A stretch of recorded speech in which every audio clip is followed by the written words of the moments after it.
Welcome back to class, everyone. So we are going to open our book again today, English and Common 5B. And our topic today is direct and indirect questions. What are direct and indirect questions? It refers to our previous homework that I give you, right? We are going to use the same audio material, this 35, track 35, about direct and indirect questions. If last time I asked you to fill in the information, the missing information in an interview or in a presentation with a tour guide or an expert in traveling, then today I would like you to come up with the questions. So we call this direct and indirect questions. Direct question, for example, what is your name? So that is direct. I ask a person directly, and it is quite informal. What is your name? How old are you? What is your job? Those are direct questions. However, sometimes you feel that you're not very close to that person, and then you change into a more formal way of asking questions. Some questions are quite sensitive. For example, you ask, how old are you, to a woman, and the woman might not answer your question because it is too direct, it is too informal, and some woman says, it's my business, not yours. But you can make your question into a more polite question style, using indirect question. For example, how old are you? You change into, would you mind telling me? Would you mind telling me? And then the question, would you mind telling me how old you are? Not how old are you, but how old you are. Or you want to not to ask a question, just wonder. Wonder means you think only, in your mind only. You say, I wonder what his job is. I wonder what his job is. So I wonder followed by subject, or the WH question, what his job is, not what is his job. To have some practice on that listening, you can try to fill in here the question form, yes or no question. In yes or no question, what is the form? You try to find out in the listening. I'm going to give you the assignment here from track 35 again, and then you're going to find these words, these missing words. For example, you play, double-clicking this, Unit 6, page 72, track 35. Hello, everyone. I think we'll get started since it's already a few minutes past 7:30. Let me introduce Jamie. He's our Bhutan expert. He's spent a substantial amount of time in this wonderful country, and I'm sure he'll be able to help you with whatever questions you have. So, Jamie, I'll turn it over to you. Hello, thank you. Please feel free to ask whatever you want, and if I can't answer anything, well, I'll say so. So, fire away. Yes? Yes. When is the best time to go? All right. So the woman asked, when is the best time to go? This is direct question. With some, you will see here, can you tell me what? And then this is indirect question. So the order is not orderly sequenced here. So this is number 1, number 2 over here. Number 3 is actually, so you can play this, yeah? Or you can find in here. If you cannot play it, you can find it here in the class. You can get the audio material from the class. And this is actually from BBC English. I will send it to you as well. It is about direct and indirect questions from BBC English. You can watch this as well. This is MP3. This is a video as well. I'm going to also add my video in here later after I finish this. Okay. So yeah, that is, if you cannot play this, you can find the audio there. And then this is the, I may as well erase this. This is your exercise. Write the indirect questions of the following questions. So where do you live? So what is your indirect question here? Yeah, I will discuss that a little bit here. All right, so find the missing words in here. And then the next one here, I'm going to show you how to make the indirect questions. Just a few exercises. Use the cues to change the questions into indirect questions. Where are you living at the moment? And then in the indirect question, you start with a clause. Can you tell me? Can you tell me what? Can you tell me where here you are living at the moment? So this is the question, the indirect question. Once again, yeah. Can you tell me where, and then subject, you are living at the moment? And then question mark. All right. Number 2, has he ever been trekking before? Okay. This is direct question. Do you know? Do you know what? Do you know? Now this one is yes, no question. See? Has he ever been trekking before? Yes, no. Yeah, yes, no question. Do you know? If you have yes, no question, you start with if or whether. Do you know if, yeah, he has ever been trekking before? Yeah. Or do you or you say, do you know whether he has ever been trekking before? Question mark. Number 3, who gave you those lovely flowers? This is a question because who is asking the subject. So you say, can I ask you who gave you those lovely flowers? Yeah. In here, because the subject and verb is not inverted, they are not inverted.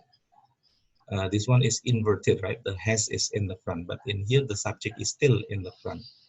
So you don't change, you don't invert. Invert means swap the places. Can I ask you who gave you those lovely flowers? Question mark. What time will you be here tomorrow? Will you be is inverted, right? Inverted means swap places. Will and you, swap places.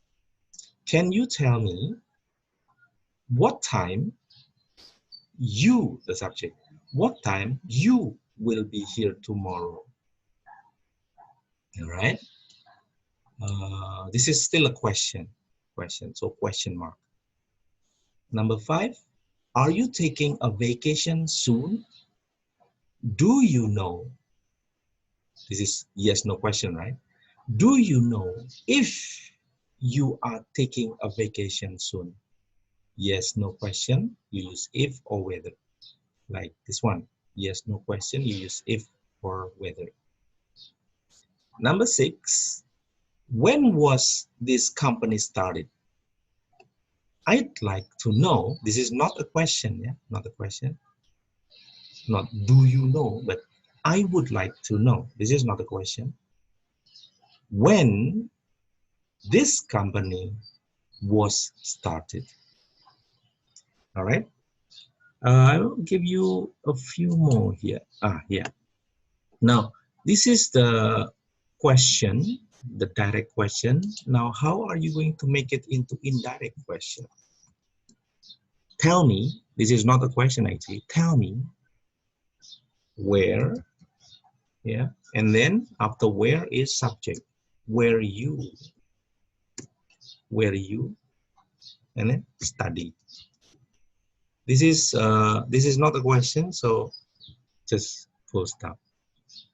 Tell me where you study, or would you tell me where you study with a question mark? Now the next one, is your birthday in May? This is a yes no question, right? I wonder, you use if, yeah. I wonder if, or you can also use whether, like this. I wonder if, yeah, your birthday is in May. So I hope you watch this video until the end, because this gives you some explanation on how to do the exercise. What time does she get up? Do you know? Yeah, and then the question word, what time, and then the subject, she. You don't use the does, so gets up. Do you know what time she gets up? This is a question. The first and the second one are not questions, but this one is a question, right? Do you like seafood? Don't tell me. Don't tell me. This is not a question. Don't tell me if, yes, very good. Whether, don't tell me if you like seafood. Now this is not a question. All right. And so it brings you to here, the second one. You can write the indirect question. I'd like to know. I'd like to know is not a question. It's not a question. I'd like to know is not a question. Would you tell me is a question. So you have a question mark here.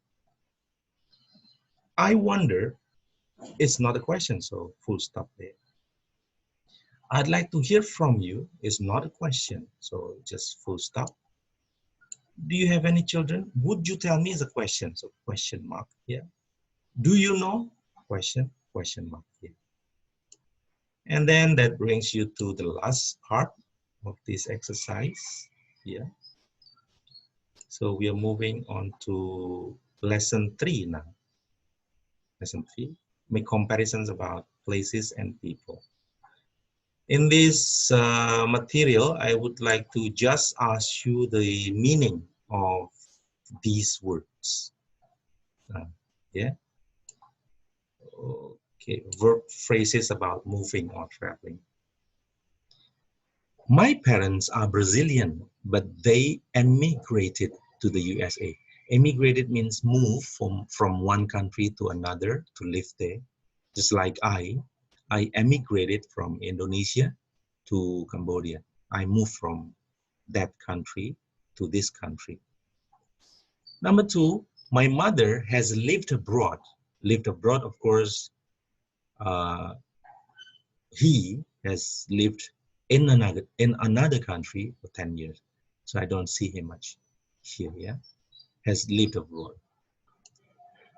Left home, my sister left home when she was 18 and went to college in New York. Left home here means you want to start something new in your life. Some of you also left home. I don't know how old you were when you left home. So left home to start something, to start to learn to be independent. Left home. Number 4, I spent a lot of vacations just roaming around the country, exploring. Roam around is to go anywhere without certain direction. You just want to take a walk around. Roam around, no specific direction. Number 5, after weeks of planning, we finally set off on our round the world trip. Around the world trip. Set off here means to start a journey, but usually an exciting journey. Set off is an exciting journey. Number 6, we all cried when we went to see her off. See off at the airport. Here is to say goodbye, to wave your hands and say goodbye, kiss goodbye, and then that person leaves for somewhere else. Now, number 7, I am off to the mall. Is there anything you need? I am off here means I am going now. Hey, I'm going now to the mall. Is there anything you need? So I am off now. I am ready to go now.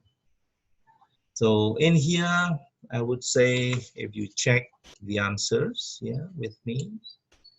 Number 1, emigrated is B, to leave your country and go to live in another country. Number 2, lived abroad is A, to live in a foreign country. Number 3, left home is F, when a young person leaves his or her parents' house and goes to live somewhere else. This is leave home.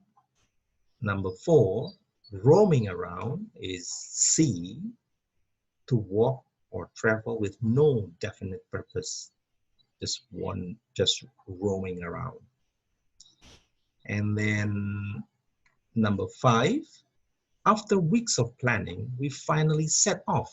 So to start an interesting journey is to leave or at the start of a trip, especially an important, exciting or difficult journey. Yes, set off. Number 6, we all cried when we went to see her off at the airport. Cried is G, to go to an airport, train station, etc. to say goodbye to someone who is leaving. Number 7, I am off to the mall. Is there anything you need? Is D, when you are ready to go or you're going to go somewhere very soon. All right, so that is this. I would like you to put here the correct phrasal verb. Yeah. All right, so that is for today. Have a nice day, have a fruitful day, and goodbye for now.